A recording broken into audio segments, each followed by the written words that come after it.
கிறிஸ்துவின் கிறிஸ்தவம், இது வாழ்வின் வழி. Christianity of Christ. This is the way of life.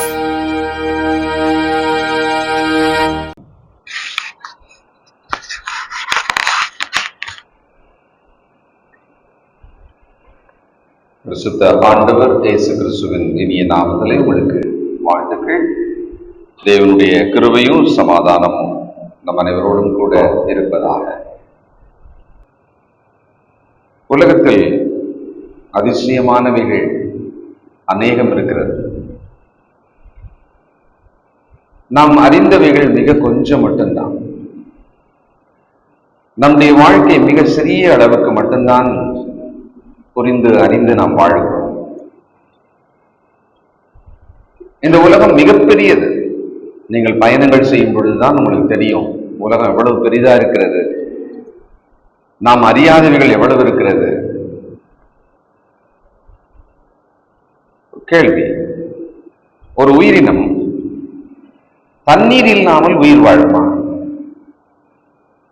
தண்ணீர் இல்லாமல் ஒரு உயிரினம் உயிர் வாழுமா? உயிர் வாழும். ஒரு எலி, பாலைவனத்தில் இருக்கக்கூடிய எலி, அது கங்காரு எலின்னு அதுக்கு பேர். ஏன்னா அதுக்கு நீளமான கால்கள், மிக வேகமாக ஓடக்கூடியதாம். தண்ணீர் இல்லாமலே ஆராய்ச்சி செய்யும் பொழுது அது சாப்பிடும் உணவு ஜீரணிக்கும்படியான அதுக்குள்ளே இருக்கிற அந்த ஜீரண அமைப்பு தண்ணீர் தேவைப்படாதாம். உலகத்தில் ரொம்ப ஆச்சரியமானவைகள் இருக்கிறது. இது ஒரு சுவாரஸ்யத்துக்காக சொன்னேன். மனிதனோட மனங்களிலே மாற்றங்கள் ஏற்படுவது என்பது இன்னொரு ஆச்சரியமான விஷயம். ஒரு மனிதனுடைய மனதில் மாற்றம் ஏற்பட வேண்டும். நாம் பல முயற்சிகள் செய்யலாம் சிலரிடத்துல, ஆனால் அவர்கள் மனம் மாற்றம் அடைவதற்கு அவர்கள் முடிவெடுக்க வேண்டும். அதுல முக்கியமாக நாம் எதை நம்பலாம்? நம்முடைய முயற்சி அல்ல, தேவனுடைய செயல். இதை இன்னைக்கு பார்க்க போறோம். ஒரு மனிதனோட வாழ்க்கையில எவ்விதமான மாற்றம் வந்தது, அது எப்படி வந்தது, அங்கு நடந்த தேவ செயல் என்ன? அப்போஸ்தலர் நடபடிகள் 9ஆம் அதிகாரம் முதல் வசனம். சவுல் என்பவன் இன்னும் கர்த்தருடைய சீஷரை பயமுறுத்தி கொலை செய்யும்படி சீறி. இப்போ சவுல் என்பவன், இந்த சவுல் என்கிற ஒரு மனிதன் யார்? இதுக்கு தலைப்பு நீங்கள் கொடுப்பதானால் மாபெரும் மனமாற்றம். போன முறை வாரம் பார்த்ததுக்கு மனம் திரும்புதலின் முன்மாதிரி, ஒரு மனமாற்றத்தின் முன்மாதிரின்னு பார்த்தோம் போன வாரம். இது மாபெரும் மனமாற்றம். இந்த மனிதன் மனம் மாறினான் அப்படின்றது ரொம்ப பெரிய விஷயம், ஆச்சரியமான விஷயம். இந்த சவுல் என்பவன் யூத குலம், அவர் ஒரு யூதன், பென்யமீன் கோத்திரம் அவர். அடுத்தது தர்சு என்கிற பட்டணம் ரோம பட்டணம். அதிக எண்ணிக்கையுள்ள மக்கள், நல்ல வலுவான மனிதர்கள். ரோம அரசாங்கத்தோட பட்டணமானதுனால அதுக்கான ரொம்ப கேர் எல்லாமே அதிகமாக இருக்கும். அந்த பட்டணம் பிரபலமான ஒரு பட்டணம், ரொம்ப காலமாக இருக்கிற ஒரு பட்டணம் அது. பிலிப்பியர் 3:5 பென்யமீன் கோத்திரத்தான் என்று சொல்றாரு. இந்த பெற்றோர் இந்த குழந்தை பிறந்த பிறகு இவருக்கு சவுல்னு பேர் வச்சிருக்காங்க. பார்த்தீங்களா? என்ன ஞாபகம் வச்சிருப்பாங்க இந்த பேரை? பழைய காலங்களிலே முதலாவது ஒரு ராஜா, மிகப்பெரிய ஒரு ராஜா, தேவனால் தெரிந்தெடுக்கப்பட்ட ஒரு ராஜா, ஒரு ராஜாவோட பேரை நான் குழந்தைக்கு வச்சிருக்கிறார். அவர் தான் சவுல், சவுல் ராஜா. அந்த பேர் தான் இவருக்கும் கூட. இந்த சவுல் என்கிற ஒரு மனிதன் எருசலேமுக்கு வந்து கமாலியலுடைய பாதப்படியில படிச்சார். கமாலியல் ரொம்ப பிரபலமான மிகப்பெரிய ஒரு ஆசிரியர், ஒரு குரு. அவர்கிட்ட ஸ்கூல்ல இவர் படிச்சிருக்கிறார். பரிசேயர் இவர் யூதனாக சின்ன வயசுல இருந்து வளர்ந்துகிட்டே வரும் பொழுது அந்த யூத மக்கள் நடுவில் இவருக்கு பிடிச்ச சைடு எதுவா இருந்ததுன்னா அந்த பரிசேயர் அப்படின்றவங்களோட சைடு இவங்களுக்கு ரொம்ப பிடிச்சிருந்தது. அந்த பரிசேயர் ரொம்ப ஸ்ட்ராங்கா இருப்பாங்க, உபதேச விஷயங்கள்ல பிரமாண விஷயங்கள்ல ரொம்ப உறுதியா இருப்பாங்க. அவங்க ரொம்ப சமுதாயத்துக்குள்ள எல்லாராலும் மதிக்கப்படக்கூடியவங்களா இருப்பாங்க. ஒரு நல்ல மத குருவாக அவங்க இருப்பாங்க. பாரசி 26ஆம் அதிகாரம் அப்போஸ்தலர் நடபடிகள் 5ஆம் வசனம். நம்முடைய மார்க்கத்தில் உள்ள சமய பேதங்களில் மிகவும் கண்டிப்பான சமயத்துக்கு இசைந்தபடி பரிசேயனாய் நடந்தேன் என்று சாட்சி சொல்ல அவர்களுக்கு மனதிருந்தால் சொல்லலாம். ஒரு ஸ்பெஷாலிட்டி சொல்றார் பாருங்க அங்க. நம்முடைய மார்க்கத்தில் உள்ள சமய பேதங்களில், யூதன் அப்படின்னு சொன்னா அதுல பேதங்கள், டிஃபரன்ஸ் இருக்கான். இப்ப கிறிஸ்டியன் சபைன்னு சொல்றோம் இல்லையா, கிறிஸ்டியன் சபையில டிஃபரன்ஸ் இருக்கா? இருக்கு. இசைக்கருவிகளை வாசிக்காதவர்கள் நம்மள மாதிரி, இசைக்கருவிகளை வாசிப்பவர்கள்.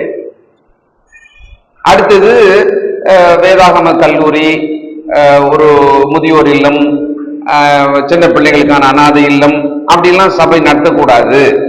இந்த மாதிரி இன்ஸ்டிடியூஷன்ஸ் எல்லாம் நடத்தவே கூடாது. சபை ஊழியம் இவ்வளவு மட்டும்தான் அப்படின்ற பிரிவும் இருக்கிறார்கள். நான் இன்ஸ்டிடியூஷன், இன்ஸ்டிடியூஷன் அப்படின்வாங்க.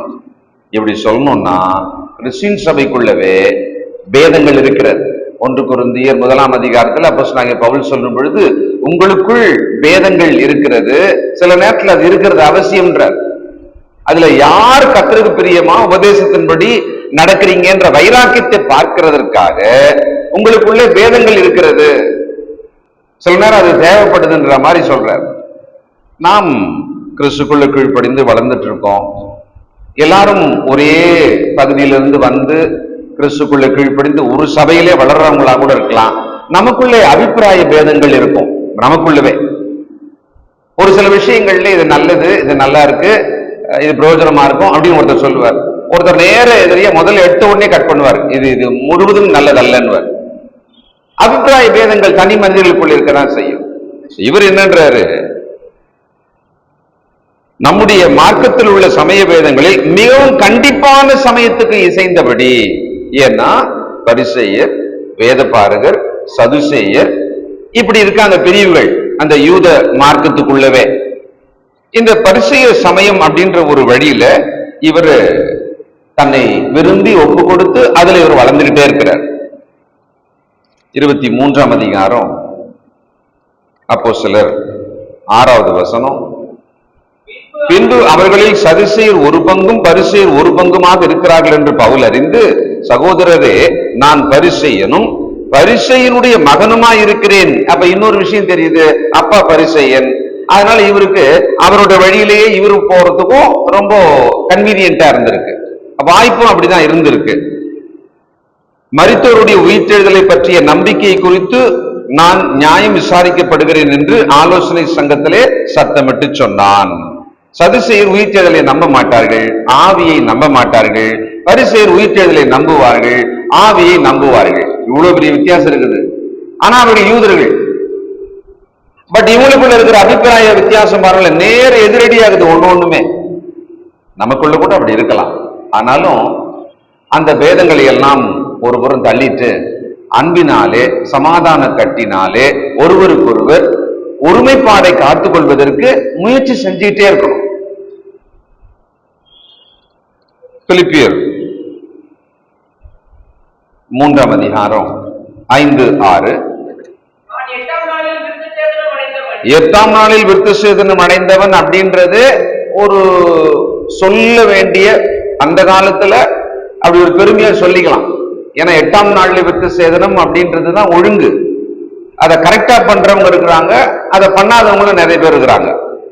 அதுலயே சொல்றாரு, அதுலயே நான் ரொம்ப கரெக்ட். எங்க வீட்டுல 8ஆம் நாள்ல விருத்த சேதனம் பண்ணப்பட்ட ஒரு பிள்ளை நான் அப்படின்னு அங்கிருந்து ஆரம்பிக்கிறார். இஸ்ரவேல் வம்சத்தான் பென்யமின் கோத்திரத்தான், எபிரேயர்ல பிறந்த எபிரேயன், நியாய பிரமாணத்தின்படி பரிசேயன், கலாத்தியர் 1:14,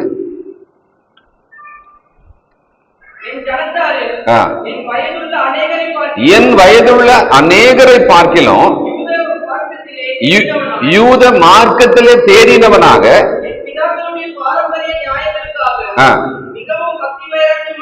மிகவும் பக்தி வைராக்கியம் உள்ளவனாக. அந்த சவுல் என்கிற ஒரு வாலிபன், ஆண்டவர் அவரை சந்தித்த சமயம் ஏறக்குறைய 30 வயது இருக்கலாம் என்று கணக்கு சொல்றாங்க. அப்ப அவர் எப்படி இருந்தார் பாருங்க. அவர் அந்த மார்க்கத்துல, அந்த விசுவாச வழியில அவர் எப்படி இருந்தார் பாருங்க. நாம் கிறிஸ்துக்குள்ள கீழ்ப்படிந்து எத்தனை ஆண்டுகள் ஆகிறது? நம்முடைய கிறிஸ்துவ மார்க்கத்திலே வளர்ந்து கொண்டிருக்கிற நாம் அதில் எவ்வளவு தேறினவர்களாக இருக்கிறோம்? இங்கே ஒரு தொழிலை வாலிப வயதுல கற்றுக்கொண்டு இப்ப அதுல வளர்ந்தவங்களாம் இருக்கலாம். நீங்க இந்த வாலிப வயதுல இதை கற்றுக்கொள்ள போகும் பொழுது முதல் நாள் எப்படி இருந்தீங்க? சில நாட்கள், சில மாதங்கள் எப்படி இருந்தீங்க? நீங்க 10 வருஷம் 20 வருஷத்துல அந்த ஒரு தொழில் முறையில எவ்வளவு வல்லுநரை போல ஸ்கில் தானீங்க? அதே மாதிரி கிறிஸ்துக்குள்ள கீழ்ப்படிந்து ஞானஸ்தானம் பெற்று நீங்கள் வளர்ந்து கொண்டிருக்கும் பொழுது சபை கூடி வருதல், வேத வகுப்புக்கு வருதல், மற்ற ஜெப கூட்டங்களுக்கு வருதல், பரிசுத்தவான்களோடு பழகி வளர்ந்து கொண்டிருக்கிற நாம் இந்த மார்க்க விஷயத்துல எப்படி வளர்ந்திருக்கிறோம்? அதுல எவ்வளவு வைராக்கியம் நமக்கு வந்திருக்கிறது? நாம் சிந்திக்க வேண்டும். ஒரு அங்கத்தினர் அட்டையை போட்டு அந்த அட்டையில பேர் வச்சு அந்த அட்டைக்காக ஒரு வாழ்வு சாவுக்காக நமக்கு அந்த சபை உதவி செய்யணும், மாத சந்தா இவ்வளவு, ஆண்டு சந்தா இவ்வளவு அப்படின்ற மக்கள் நடுவில் தான் நாம் இருக்கிறோம். அப்படி வந்தவங்களாக நாம் இருப்போம். ஆனால் கிறிஸ்துவுக்குள்ளே, கிறிஸ்துவின் சரீரமான சபைக்குள்ளே, மெய்யான சத்தியத்துக்குள்ளே கீழ்ப்படிந்த ஒரு பெருமிதம் நாம் கீழ்ப்படிந்த பொழுது நமக்கு இருந்தது. விக்கிரகாராதனிலிருந்து மார்க்க பிரிவுகளில் நின்று கிறிஸ்துவின் சரீரமான சரியான சத்தியத்துக்குள்ளே கடவுள் நம்மளை கொண்டு வந்துட்டாரே அப்படின்னு நம்ம நினைச்சு சந்தோஷப்பட்டோம், பெரும்பான்மையா நம்ம எல்லாருமே. ஆனால் அதுல வருஷங்கள் போகிறது, எவ்வளவு வைராக்கியமாக வளர்ந்திருக்கிறோம். அவர் தன்னை பத்தி சொல்லும் போது அவர் சொல்றதுக்கு எவ்வளவு பாயிண்ட் இருக்குது பாருங்களேன். அந்த யூத சமயத்திலேயே கண்டிப்பான ஒரு குரூப் ஒன்று இருக்குப்பா, அந்த பரிசேயனில் நான் ஒரு பரிசேயன், என் முற்பிதாக்களோட நியாயங்களுக்காக அதிக பக்தி வைராக்கியம் உள்ளவன். படிப்புல நீங்க எப்படி சொல்லுவீங்க? தொழில நீங்க எப்படி சொல்லுவீங்க? குடும்பத்தை நடத்துவதில் எப்படி சொல்லுவீங்க? ஆவிக்குரிய விஷயத்தில் உங்கள் வளர்ச்சி எப்படி? சொல்வதற்கு அதில் என்னெல்லாம் இருக்கிறது? இரவு படுக்கைக்கு செல்லும் முன் ஒரு காகிதம் எடுத்து ஆவிக்குரிய விதத்துல உங்களை பற்றி சொல்ல வேண்டுமானால் நீங்கள் என்ன சொல்ல முடியும்னு எழுதி பாருங்க. ஞானஸ்தானம் பெற்றேன், ஆவிக்குரிய விஷயத்திலே நான் இப்படி வளர்ந்து கொண்டிருக்கிறேன், இந்த நிலையில் இருக்கிறேன் என்று என்னை சொல்லலாம் அப்படின்றதாக நீங்களே சும்மா எழுதிட்டு அப்புறம் கழிச்சு போட்டுருங்க. நீங்க எழுதுனீங்கன்னா மட்டும்தான் உங்களால சிந்திச்சு உங்க மனசுல இருந்து அதை வெளியே கொண்டு வர முடியும். நீங்களா நினைச்சிட்டீங்கன்னு சொன்னா ஒரு மாற்றம் உங்களுக்குள் வரவே வராது. எழுதுவது ரொம்ப முக்கியம். இன்னைக்கு காலையில ஒரு ஆர்டிகல் வந்தது, நான் இன்னும் படிக்கல, படிக்கணும்னு வச்சிருக்கேன். எழுதுவது ஏன் அப்படின்னு ஹிந்து பேப்பர்ல ஒரு பெரிய கட்டுரை. அதை பார்த்த உடனே நிதானமா அதை படிக்கணும்னு மடிச்சு வச்சிருக்கேன். ஏதாவது படிச்சேன்னா அடுத்த முறை சொல்றேன். எழுதுவது ரொம்ப முக்கியம். எழுதும் பொழுது என்னன்னா, நம்மளே ஒரு கண்ணாடி எடுத்து வந்து முன்னால வச்சுட்டு நம்மளை பாக்குற மாதிரி சும்மா சிந்திச்சீங்கன்னு சொன்னா அது நீங்க எஸ்கேப் ஆயிடலாம். உங்களை நீங்க அப்படி நியாயப்படுத்திக்கிட்டே நீங்க கடந்து போயிடலாம் உங்கள் சிந்தனையிலேயே. இந்த மனிதன் உண்மையிலேயே ரொம்ப வைராக்கியமான ஒரு young Parsi and trustworthy person, இவங்ககிட்ட இந்த ஜாபை கொடுக்கலாம் அப்படின்னு அந்த மத சனகரிப்பு சங்கத்துல இருக்கிறவங்க இவர்கிட்ட கொடுத்துருவாங்க. என்ன வேலை கொடுக்குறாங்க? கிறிஸ்தவங்களெல்லாம் போய் பயமுறுத்தி கொலை செய், சிறையில் அடை, அடி, என்ன வேணாலும் பண்ணு. இந்த கிறிஸ்தவ மார்க்கம் இருக்கவே கூடாது. யூத மார்க்கத்துக்கு எதிராக என்ன புதுசா கிளம்பி இருக்காங்க இவங்கெல்லாம். சிலுவையிலே நாம் கொன்றோம், ரோமன் அரசாங்கம் அவரை கொன்றது. நாம் எல்லாரும் ரத்தப்படியை நம்ம மேல சுமத்திக்கலான்ற அளவுக்கு சொல்லி சத்தியம் பண்ணி அந்த ஒரு மனிதனை கொன்றோம். 3ஆம் நாள் உயிரோடு எழுந்தார்னு ஒரு குரூப் சொல்லி பார்த்தா 1000 பேராக அவர்கள் கீழ்ப்பிடிந்து கொண்டிருக்கிறாங்க. எருசலேம்ல என்ன நடக்குது? அங்க இவங்க எல்லாம் துன்பப்படுத்தின பிறகு சிதறி போனாங்களா? சிதறி போன இடத்துல எல்லாம் இந்த கிறிஸ்தவர்கள் இந்த மார்க்கத்தை பற்றி பேசுகிறார்களாம். அங்கும் அநேகர் இந்த மார்க்கத்துக்குள்ள வருகிறார்களாம். இது நடக்கக்கூடாது, இதை நிறுத்தணும், இதனோட கழுத்தை நெரிக்கணும் அப்படின்னு சொல்லி சீறி போய், ஒரு சிங்கம் சீறியது, ஒரு புலி சீறி கொண்டு போனதுன்ற மாதிரி அந்த வார்த்தையை ஆவியானவர் அங்க போடுறார். It shows a spirit to destroy Christianity. அந்த கிறிஸ்தவ மார்க்கத்தை அழிக்கணும். எதனால?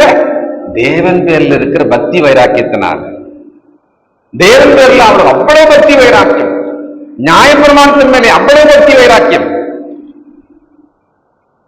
சாயங்காலம் மூப்பர் மேஷாக் அவர்கள் என்னிடத்துல பேசிட்டு இருக்கும்போது சொன்னார், ஒருத்தர் பத்தி, ஒரு சகோதரனை பத்தி சொன்னார்.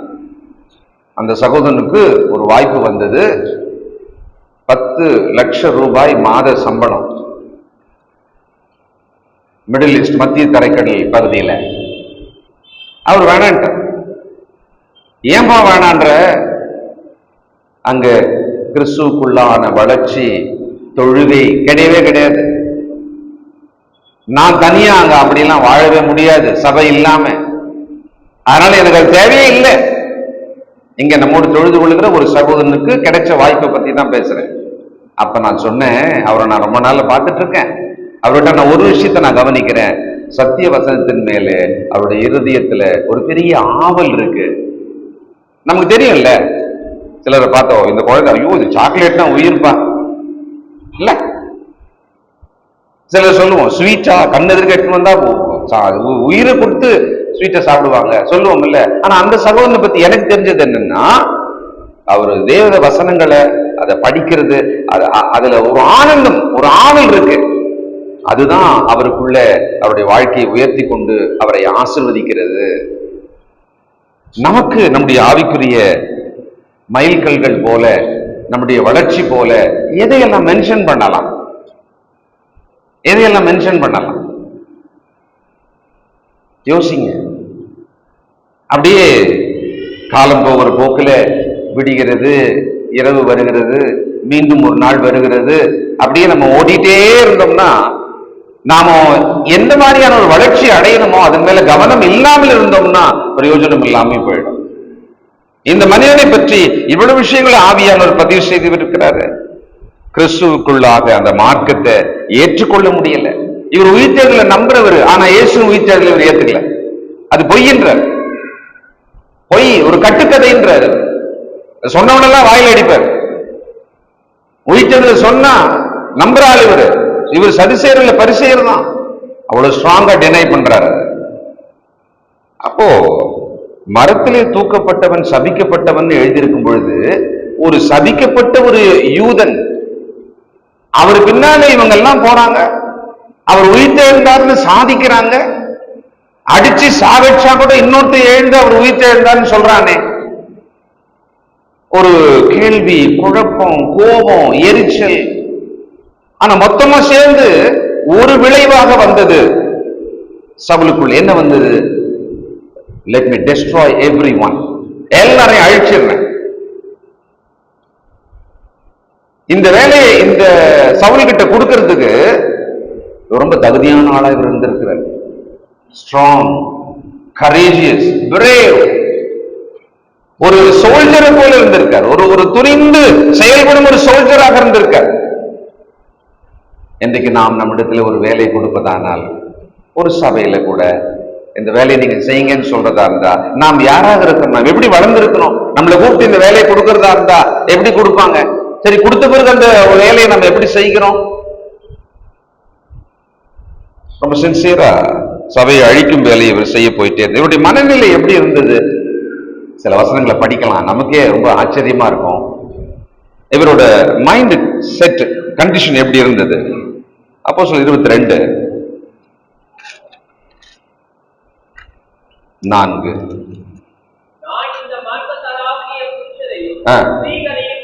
ஸ்திரீகளையும் கட்டி சிறைச்சாலைகளில் ஒப்புவித்து மரண பரியந்தம் துன்பப்படுத்தினேன். இப்ப கொஞ்சம் கற்பனை பண்ணி பாருங்களேன் உங்க மைண்ட்ல. இந்த சவுல் ஒரு 30 வயசு, கற்பனை பண்ணி பாருங்களேன். அவர் எல்லாரையும் கட்டுறார், ஸ்திரீகள் புருஷர்கள் எல்லாரையும் கட்டுறார், கட்டி அவளை தரன்னு இழுத்துன்னு போறார், சிறைச்சாலையில போடுறார். சாகுற வரைக்கும் எப்படி அடிச்சிருப்பாரு அவங்கள? சாகுற வரைக்கும் அவர்கள் உயிர்த்தெழுதல் இல்லைன்னு சொல்லணும், கிறிஸ்து இல்லைன்னு சொல்லணும்.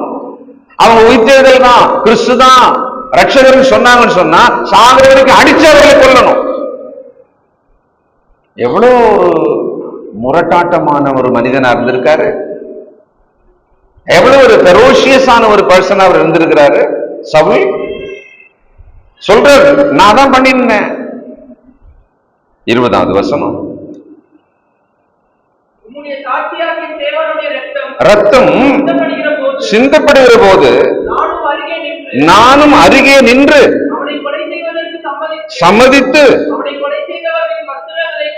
காத்து கொண்டிருந்ததையும், அதாவது இவருக்கு கொடுக்கப்பட்ட ஒரு பொறுப்பு அதை நிறைவேறுவதை பார்த்து கொண்டிருக்கிறார். ஆனா அது என்ன வேலை? கல்லாலேயே அடிச்சு ஒருத்தனை சாவடிக்கிற வேலை.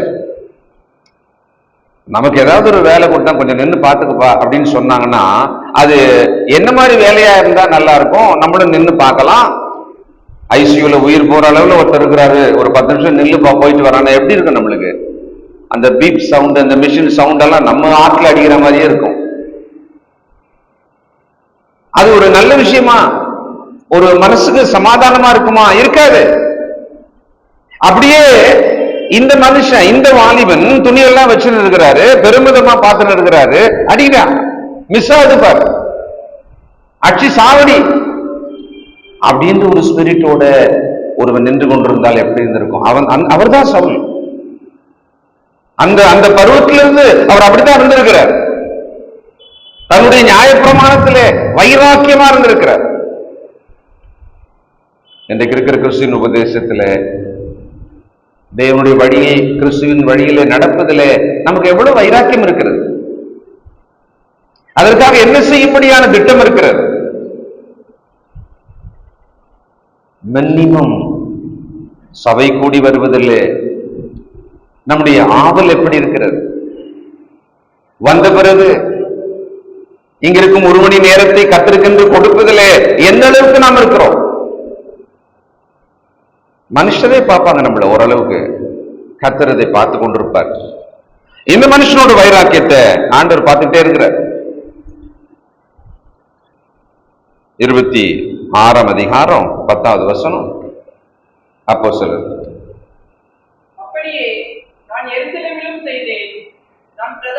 நான் பிரதான ஆசாரியர்களிடத்தில் அதிகாரம் பெற்று பரிசுத்தவான்களில் அநேகரை சிறைச்சாலையில் அடைத்தேன், அவர்கள் கொலை செய்யப்படுகையில் நானும் சம்மதித்திருந்தேன். அநேகர், அதை கவனிக்கணும், அநேகர்.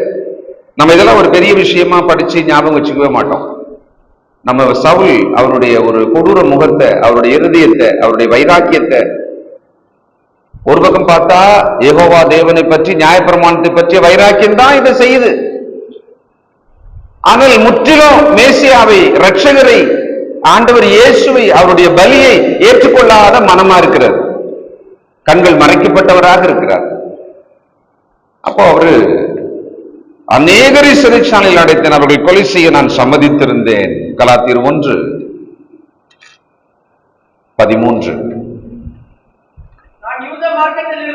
நான் யூத மார்க்கத்தில் இருந்தபோது என்னுடைய நடக்கை, நான் எப்படி நடந்தேன்றதை நீங்க கேள்விப்பட்டிருப்பீங்க. மிகவும் துன்பப்படுத்தி பாழாக்கி அநேகரை பார்க்கலாம் தேறினவனாய் பக்தி வைராக்கியம் உள்ளவனாயிருந்தேன். இந்த சவுல் அவர் ஒரு சிங்கத்தை போல, சிறுத்தையை போல சீறி பாய்ந்து போய்கிட்டே இருக்கிறார். 140 மைல் எருசலேமில் இருந்து தர்சு பட்டணம் நடந்து போனா 1 வாரம் ஆகும். இவர் குதிரையில சில ரோட இவர் போயிட்டே இருக்கிறார். 2 நாள்ல கூட போகலாம், 3 நாள்ல கூட போகலாம், ஒரே நாள்லயும் போகலாம். ஒரு 140ன்னு சொன்னா ஒரு 70, 210 கிலோமீட்டர் இருக்கலாம். ஆனாலும் அட்ட ஸ்ட்ரெச் அவ்வளவு போக முடியாது. ஒரு மறுநாள் கூட போய் சேர்ந்திருக்கலாம். தர்சு பட்டணம், அந்த பட்டணத்துக்கு கிட்ட, தர்சு பட்டணம் தமஸ்குவுக்கு போறார். தமஸ்கு பட்டணம் தான் இந்த 140 மைல் தூரம். கிட்ட போயிட்டார். போன பிறகு என்னாச்சு? 9ஆம் அதிகாரம் 2-3.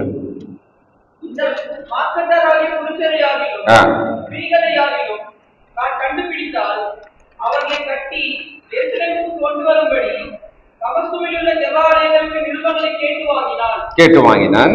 அவன் பிரயாணமாய் போய் தமஸ்குவுக்கு சமீபித்த போது சடிதிலே வானத்திலிருந்து ஒரு ஒளி அவனை சுற்றி பிரகாசித்தது. வானத்திலிருந்து ஒரு ஒளி அவரை பிரகாசித்தது சுற்றிலும். It is an encounter. ஒருவரை சுற்றி வளைத்து துப்பாக்கியால் சுட்டு ஒரு ரவுடியை கொலைக்காரனை சாகடிப்பாங்க. அதுதான் என்கவுண்டர்னு சொல்றது. இந்த இடத்துல இயேசு கிறிஸ்துவோட ஒரு என்கவுண்டர். இது அட்டாக் பண்றாரு.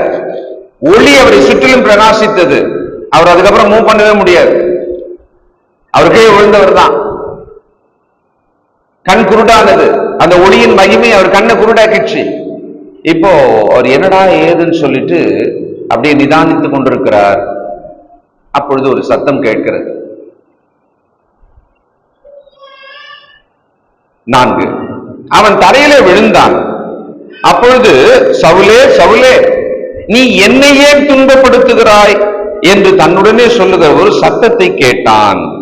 இது இந்த மனுஷன் கனவுல கூட நினைக்காத ஒரு என்கவுண்டர். இப்படி ஒரு சத்தம் வானத்தில் இருந்து வரும். தான் இப்படி விழுந்து கண்மயங்கி இந்த பயணத்திலே தடை செய்யப்படுவார் அப்படின்ற ஒரு நினைப்பு இருந்திருக்க வாய்ப்பே கிடையாது. இவரை தடுக்கிறதுக்கு யாருமே கிடையாது. வேணா வாழ்த்தி அவரை வேணா அனுப்புவாங்க, விருந்து கொடுத்து வேணா அனுப்புவாங்க. ஆனா இப்படி விழுந்து போன பிறகு அந்த சத்தம் ரொம்ப வித்தியாசமான சத்தம். அந்த சத்தம் பேசியது ரொம்ப வித்தியாசமான ஒரு ஸ்டேட்மெண்ட். அது என்ன, நீ அக்கிரமம் பண்ணிட்டு இருக்க, ஏன் உனக்கு இது புரியல, இதெல்லாம் உள்ள இருக்கு. ஆனா அவர் எப்படி சொன்னாரு, என்னை ஏன் துன்பப்படுத்துகிறாய் அப்படின்னார். அப்படின்னா அந்த இடத்துல ஒரு முக்கியமான விஷயம், ஒருவர் உயிரோடு கூட துன்பத்தை உணர்ந்து அனுபவித்துக் கொண்டிருக்கிற ஒருவர் அங்கே அதை பேசுகிறார். சரி, இவர் திடீர்னு யாராவது யாரு என்ன பண்றீங்க அப்படின்னு சொல்லணும். ஆனா அவர் அப்படி சொல்ல, இவர் என்ன சொல்லிட்டாரு, ஆண்டவரே ஆண்டவரே நீர் யார் என்றார். ஆண்டவரேன்னு சொல்ற அளவுக்கு அந்த டைம்ல அவருடைய மனமானது தயாரானது. ஒரு மனிதன் இதை செய்திருக்க முடியாது. அப்படி ஒரு விஷயத்தை அவர் கண்ணால பார்க்கல. வானத்திலிருந்து ஒரு ஒளி அவரை மூடியது. அப்போ இவர் புரிஞ்சுக்கினாரு, சம்திங் டிஃபரண்ட், ஏதோ வித்தியாசம் ஒன்று நடக்கிறது என்று புரிஞ்சுக்கிட்டார். உடனே ஒரு ஆண்டவரை அட்ரஸ் பண்ணிட்டார். கரெக்டா, ஆண்டவரே அப்படின்னு சொல்லி அட்ரஸ் பண்ணிட்டார். அதற்கு கர்த்தர்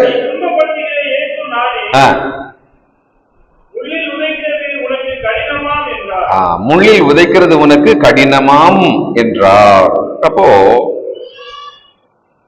இந்த இடத்துல என்ன விஷயத்தை சொல்றாருன்னா, நீ என்னை துன்பப்படுத்துகிறாய், நான் சிறையில் அநேகரை அடைத்தேன், கல்லால் இருந்து கொள்ளும்படி நான் சம்மதித்தேன், அவர்கள் சாகும் வரை துன்புறுத்தி அவர்களை சாகடித்தேன், ஸ்திரீகளை புருஷரை நான் நிபிதமாக துன்புறுத்தினேன் அப்படின்லாம் சொல்லும் பொழுது இவர் யார படுத்தினதா நினைச்சாரு, இந்த மார்க்கத்துக்குள்ள பைத்தியக்காரத்தனமா போகிற ஜனங்களை. ஆனா ஆண்டவர் என்ன சொன்னாரு, என்னை துன்பப்படுத்துகிறாய், என்னை நீ துன்பப்படுத்துகிறாய். அப்ப என்னை துன்பப்படுத்துகிறாய் அப்படின்னு சொன்ன அந்த இடத்துல இப்போ இவர் யோசிக்கணும், என்னடா இது, யார் பேசுறா, இது என்னவா இருக்கும். இவருக்குள்ள நிறைய ஓடும், நிச்சயமா சிந்தனை ஓடிட்டே இருக்கும். அப்ப கடைசியா ஒரு தகப்பனை போல தாயை போல ஒரு வார்த்தை சொல்றாரு, முள்ளில் உதைக்கிற உனக்கு கஷ்டமாச்சே, முள்ளுல உதைச்சா என்ன ஆகும்? முள்ளுல ஒருத்தர் உதைச்சா என்ன ஆகும்? அவங்க காலில் தானே குத்தும், அவங்களுக்கு தானே வலிக்கும். அப்போ அந்த இடத்துல ஒரு மதர் ஸ்பிரிட், ஒரு ஃபாதர் ஸ்பிரிட் அங்க தெரியுது. முள்ளில் உதைக்கிறது கடினமாச்சே, நீ அதல்லவா பண்ணிட்டு இருக்கிற, you are kicking the thorn. ஆண்டவர் இயேசு பரமேறி உயிர்த்தெழுந்தவராக பிதாவின் வலது பாசத்தில் இருந்து கொண்டு இந்த சபையினுடைய எல்லா விஷயங்களை பார்த்து கொண்டிருக்கிறவர், சபையின் சரீரமாக அவர் இருக்கிறதுனால ஒரு கிறிஸ்தவனை துன்புறுத்தும் பொழுது ஆண்டவரை துன்புறுத்தியதாக, அவனை சிறையில் அடித்த போது அது ஆண்டவரை அடித்ததாக. ஏன்னா சபையானது கிறிஸ்துவின் சரீரம். இது அங்க ரொம்ப தெளிவா ஆண்டவர் அங்க சொல்றாரு. 22ஆம் அதிகாரம் அப்போஸ்தலர் 10வது வசனம். ஆண்டவரே, நான் என்ன செய்ய வேண்டும் என்றேன். அதற்கு கர்த்தர்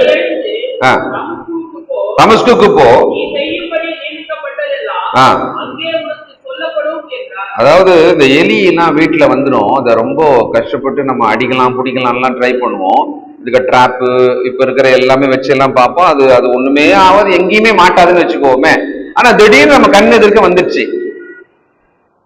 அது கண்டிப்பா நம்ம அடிச்சிடலான்ற அளவுக்கு நமக்கும் தோணுது. அவ்வளவு கோபமா இருக்கிறோம். ஏன்னா அது அவ்வளவு தூரத்துக்கு வீட்டை டிஸ்டர்ப் பண்ணினே இருக்கு, நிறைய ப்ராப்ளம் பண்ணிடுச்சு. அத கரெக்டா தொத்தின்னு போயிட்டு ஒரு குறிப்பிட்ட பாயிண்ட்ல அந்த கார்னர் ஒரு மூலையில போய் அது நின்றுச்சு. நம்ம எதிர்க்க நிக்கிற அந்த மூலையில கரெக்டா நின்றுச்சு. இப்ப நம்ம கையில இருக்கிற ஒரு கோல் ஏதோ ஒண்ணுத்தினால நல்ல தலைமையில அடிச்சிடலாம். அந்த மாதிரி இப்ப சவுல் சீறி சுருத்த போல போயிட்டு இருந்தவரு, ஆண்டவர் அவரை சந்தித்து கீழே தள்ளி கண் குருடாயி இப்ப அவர் படுத்து கொண்டிருக்கிறார். அவரிடத்துல சொல்றாரு, நீ என்ன பண்ணிட்டு இருக்க? நீ என்னை துன்பப்படுத்தி கொண்டிருக்கிறாய், நீ என்னை அடித்து என்னை துன்பப்படுத்தி கொண்டிருக்கிறாய். அவருக்கு இப்ப வேற வாய்ப்பே கிடையாது. இப்ப அவர் என்ன பண்ணிட்டாருன்னா, சரி நான் என்ன செய்ய வேண்டும்? எப்பவுமே யூதர்களுக்கு அவருடைய வாழ்க்கையில தேவனிடத்திலும் சரி, அந்த சார்பில் ஆசாரனிடத்திலும் சரி, அவங்க எப்பவுமே என்ன கேட்பாங்க? என்ன செய்யணும்னு கேட்பாங்க. பாவம் குற்றம் ரைட், நான் என்ன செய்யணும் அப்படின்னு கேட்பாங்க. அதனாலதான் அப்போஸ்தலர் 2ல கூட அந்த 3000 பேர் என்ன கேட்டாங்க? நாங்கள் இப்பொழுது என்ன செய்ய வேண்டும்? அப்போஸ்தலரை பார்த்து கேட்டாங்க. அப்படி கேட்கிற வழக்கம் அவங்களுக்கு எப்பவுமே இருக்கு. அவரும் கரெக்டா கேட்டார், நாங்கள் என்ன செய்ய வேண்டும் அப்படின்னு கேட்டார். 26ஆம் அதிகாரம், நீ எழுந்து அப்படின்னு சொன்னார் இல்லையா? இப்போ 16 முதல் 26ஆம் அதிகாரம் அப்போஸ்தலர் 16ல இருந்து வாசிப்போம். இப்பொழுது நீ எழுந்து கால் ஊன்றி நில். ரொம்ப அழகா சொல்றார் ஆண்டவர். அவரோட கண்டிஷன், அவர் ரொம்ப வீக் ஆயிட்டார். இப்போ அச்சுக்கே தள்ளிட்டா ஒரு ஆளால எழுந்து நிக்கிறது கஷ்டமா இருக்குல்ல, அந்த மாதிரி கண்டிஷன்ல இருக்கிறார். மனமும் பதட்டமா இருக்கு, ரொம்ப குழப்பமா இருக்கு அவருக்கு. இந்த ஒரு தாக்குதல் அவர் நினைச்சு பார்க்காத, ஒரு கற்பனை கடங்காத ஒரு தாக்குதல். எழுச்சி பார்த்தா கண் தெரியல, சுற்றிலும் ஆட்கள் இருக்கிறாங்க. அவங்களுக்கு என்னடா நடந்தது, என்ன இப்படி ஆச்சு அப்படின்னு அவனும் திகச்சு மருண்டு போய் கிடக்கிறான். ஆண்டவர் சொல்றாரு, ஸ்டெப் பை ஸ்டெப்பா சொல்றாரு, எழுந்து கால் ஊன்றி நில், stand firm on your leg, நில் அப்படின்னு சொல்றாரு. அப்புறம் என்ன சொல்றாரு? நீ கண்டவைகளையும் நான் உனக்கு தரிசனமாகி காண்பிக்க போகிறவர்களின் குறித்து உன்னை ஊழியக்காரனாகவும் சாட்சியாகவும் ஏற்படுத்துகிறதற்காக உனக்கு தரிசனமானேன். இந்த வார்த்தையை நாமும் கடந்து போயிட்டே இருப்போம், அடுத்த வசனம் பட்சம் போயிடலாம். ஆனா இந்த இடத்துல எது தெரியல, ரொம்ப கவனிக்கணும். ஆண்டவர் உயிர்த்தெழுந்து பரலோகத்தில் இருக்கும் பொழுது தான் உயிர்த்தெழுந்தவராக பூமியில் இருக்கிறப்ப 40 நாள் எல்லாருக்கும் வந்தா காமிச்சாரு, அவர் உயிரோடு இருக்கிறவராக எல்லாருக்கும் நிரூபணம் பண்ணார்ன்றதெல்லாம் உண்மைதான். ஆனால் உயிர்த்தெழுந்த பிறகு இந்த ஒரு மனுஷனுக்கு தான் தரிசனமாகி அவர் காட்ட வேண்டிய அவசியம் என்ன? இந்த வேத வல்லுநர்கள் ஒரு சாரார் அவருக்கு ஏற்பட்ட ஒரு சின்ன ஒரு பிளாஷ் மாதிரி வந்த ஒரு கனவு மாதிரி, அவருக்காக ஏற்பட்ட ஏதோ ஒரு கனவு அது. அவரு ரொம்ப தீவிரமாக இருந்ததுனால அவருக்கு அந்த மாதிரி ஒண்ணு வந்திருக்கும். உண்மையாவே பரலோகத்துல இருந்தெல்லாம் ஆண்டவர் பேசி அவர் தரிசனமானது அப்படின்றதெல்லாம் இருக்காது. ஆனா இங்க ரொம்ப தெளிவா சொல்றாரு. இந்த வார்த்தையை கவனிங்க, முக்கியமான வார்த்தை. சாட்சியாக ஏற்படுத்துகிறதற்காக உனக்கு தரிசனமானேன். ஒருவன் அப்போஸ்தலனாக இருக்க வேண்டுமானால் ஆண்டவர் இயேசுவை அவர் ஞானஸ்தானம் பெற்றதிலிருந்து அவர் உயிர்த்தெழுந்ததுக்கு என்னவா இருக்கணுமா? சாட்சியா இருக்கணும். அப்ப உயிர்த்தெழுந்த ஆண்டவர் இந்த சவுலை சந்தித்தார், தரிசனமானார் என்று சொன்னால் இவர் இதற்கு சாட்சியாக இருக்கணுமா? உயிர்த்தெழுதலுக்கு சாட்சியானவங்க எல்லாம் கொண்டு குவிச்சிட்டு இருந்த இவரை உயிர்த்தெழுந்த ஆண்டவரே சந்தித்து இவரை அப்போஸ்தலராக்கணும், இவரை உயிர்த்தெழுதலுக்கு சாட்சியாக்கணும், இவரை புறஜாதியாருக்கென்று ஒரு விசேஷ அப்போஸ்தலனாக்கணும். கண்கள் மூடப்பட்டிருக்கிற அநேகருக்கு இவர் பிரகாசம் கொடுக்கும்படி, அவர்கள் கண்களை திறக்கும்படியான ஊழியத்தை இவர் செய்யணும்.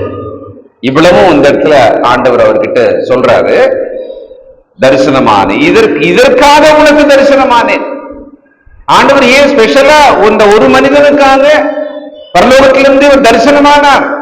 இதற்காகத்தான் இவரை சாட்சியாக உன் சுய ஜனத்திடத்தினின்று அந்நிய ஜனத்தாரிடத்தினின்றும் உன்னை விடுதலையாக்கி அவர்கள் என்னை பற்றும் விசுவாசத்தினாலே பாவ மன்னிப்பையும் பரிசுத்தமாக்கப்பட்டவர்களுடைய சுதந்திரத்தையும் பெற்றுக் கொள்ளும்படியாக அவர்கள் இருளை விட்டு ஒளியினிடத்திற்கும் சாத்தானுடைய அதிகாரத்தை விட்டு தேவனிடத்துக்கும் திரும்பும்படிக்கு நீ அவர்களுடைய கண்களை திறக்கும் பொருட்டு இப்பொழுது உன்னை அவர்களிடத்துக்கு அனுப்புகிறேன் என்றார். இது இவர் காதல கேட்கும் போது இவர் கண்ணு கூடாது. ஆனா இவரோட ப்ராஜெக்ட், மிஷன் ப்ராஜெக்ட கடவுள் சொல்றார், ஆண்டவர் சொல்றார், நீ இதை பண்ண போறப்பா, அதுக்குதான் நான் உனக்கு தரிசனமானேன் அப்படின்றார். அப்போ அவர் அந்த ஒளி அவரை சந்தித்த பொழுது ஆண்டவர் அவருக்கு தரிசனமாகி அதனால் அவர் மயங்கி கீழே விழுந்து இப்பொழுது அவருடைய ஊழியம் என்ன, எதுக்காக செலக்ட் பண்ணான்றத சொல்லிட்டே இருக்கிறார். இப்போ அப்போஸ்தலர் 9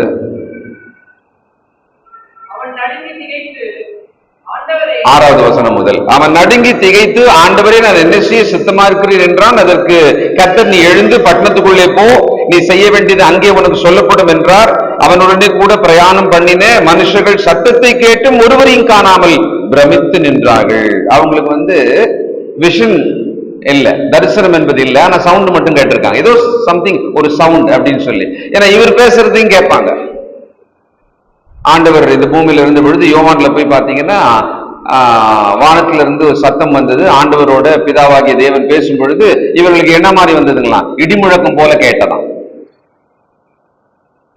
இவங்களுக்கு மெசேஜ் இல்ல, மெசேஜ் ஆண்டவராகிய இயேசு கிறிஸ்து தேவகுமாரனுக்கு தான். இவனுக்கு அது என்னவா கேட்டதான்? இடிமுழக்கம் மாதிரி கேட்டதான். அந்த மாதிரி இந்த இடத்துல ஒருவரையும் காணவில்லை, சத்தம் மட்டும். சவுல் தரையிலிருந்து எழுந்து தன் கண்களை திறந்த போது ஒருவரையும் காணவில்லை. அப்பொழுது கைலாக கொடுத்து அவனை தமஸ்குக்கு கூட்டிக் கொண்டு போனார்கள். 2 காட்சியாக இதை பிரிச்சு பார்க்கலாம். இந்த என்கவுண்டருக்கு முன்னால காட்சி என்ன? ஒரு ரோம வீரனை போல பட்டயத்தோடு கூட நிச்சயமா இருக்கணும் அவர்கிட்ட.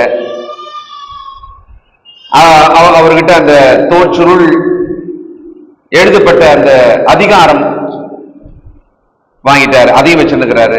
கூட ஆட்கள் இவருக்கு. இவர் சொன்னா ஒருத்தர் வெட்டணும்னா வெட்டுவாங்க. அந்த அளவுக்கு ஒரு வலுவான அதிகாரமுடைய அந்தஸ்துள்ள யூத மார்க்கத்துல மிகவும் பெருமைக்குரிய ஒரு மனிதனாக இருந்திருக்கிறார்.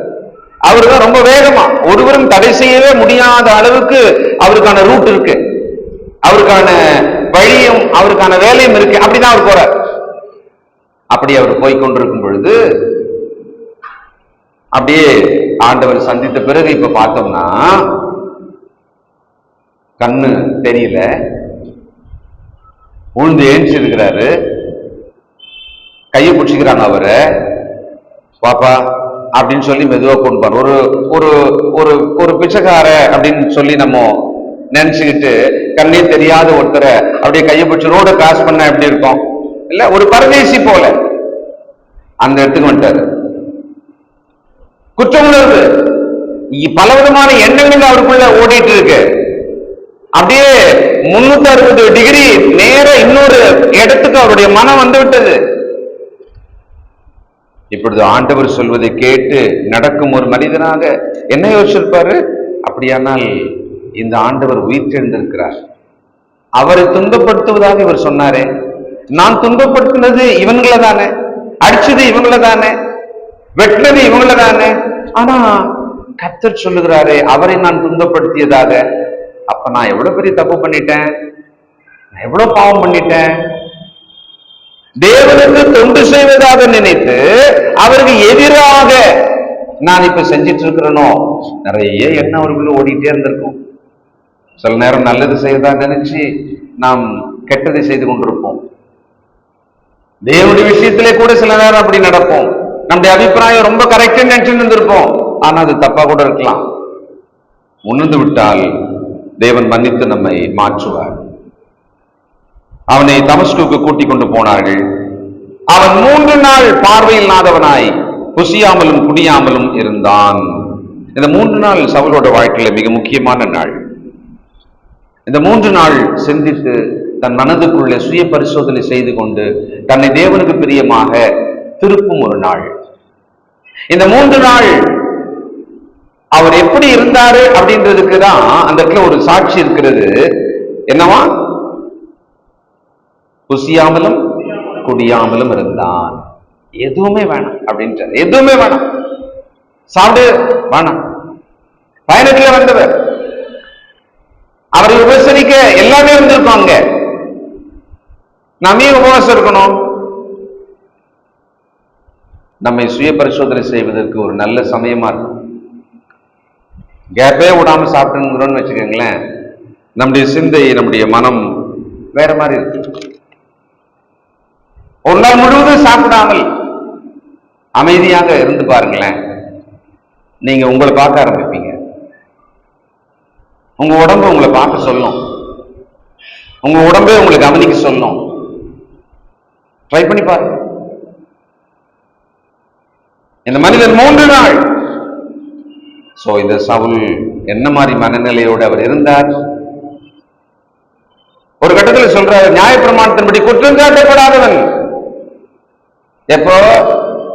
ஆண்டவர் சந்திக்கிறதுக்கு முன்னால, சந்திச்ச பிறகு என்ன தெரியல சொல்றாரு, பாவிகளிலே பிரதான பாவி நான். ஸ்டேட்மெண்ட் பாத்தீங்களா? அந்த மனமாற்றத்தோட விளைவு எப்படி இருக்கு பாத்தீங்களா? இப்படிதான் இருக்கணும் நம்ம வாழ்க்கையெல்லாம் கூட. நம்ம எப்படி தெரியுங்களா சொல்லிடுவோம், கிறிஸ்துக்குள்ள இருக்கிறேன்னு பாக்குறேன், நான் பழைய ஆளா இருந்தா அவள் தான்.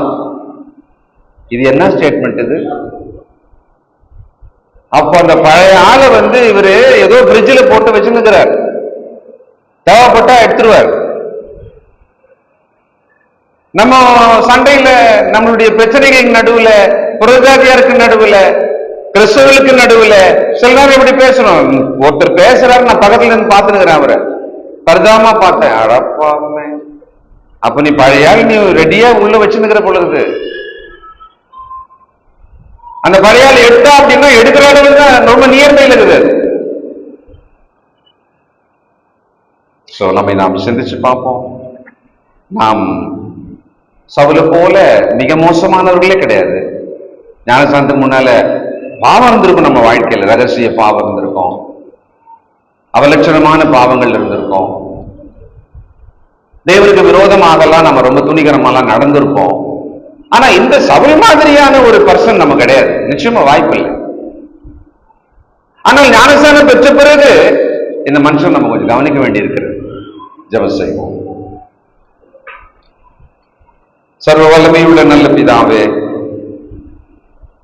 ஒரு மனிதன் தன்னை கண்ணாடியில பார்க்கிறது போல இந்த மனிதனை முன்னாலே நிறுத்தி அவர் வழியாக நாங்கள் எங்களையும் பார்க்க இந்த வேளையிலே நீர் எங்களை உணர்த்தியதற்காக, காண்பித்ததற்காக உமக்கு ஸ்தோத்திரம். தகப்பனே, நாங்கள் மனமாற்றம் அடைந்து மறுரூபமான வாழ்க்கை வாழ அழைக்கப்பட்டோம். அதை மறந்து பல சந்தர்ப்பங்களிலே நாங்கள் மீண்டும் பழைய சுபாவம், குணம், செயல் என்று நடந்து விடுகிறோம். எங்களை மன்னித்த தகப்பனே, முன்பு தன்னை பற்றி எப்படிப்பட்ட நிலையில இருந்து நடந்தார், கிறிஸ்துக்குள்ளே வந்த பிறகு எவ்வளவு பெரிய மாற்றம் அந்த மனுஷனுக்குள்ளே வந்தது. அவருடைய முழுமையான கீழ்ப்படிதல் எங்களுக்கு நல்ல முன்மாதிரியா இருக்கிறதப்பா. இந்த பிரம்மாண்டமான ஒரு மனமாற்றம் எங்கள் மனமாற்றத்தை நினைப்பூட்டுகிறது. எங்களை தாழ்த்துகிறோம். பிறரை பார்த்தல்ல, எங்களை பார்க்கும் பொழுதே பல விஷயங்களிலே நாங்கள் இன்னும் பிரியமாய் நடக்க வேண்டும் என்று நாங்கள் உணர்கிறோம்ப்பா. அப்படி உணர்ந்து எங்களை சீர் செய்து கொண்டு பிரியமாய் மறுரூபமாக எங்களுக்கு உதவி செய். நம்முடைய பிள்ளைகள் ஒவ்வொருவரையும் ஆசீர்வதியும்.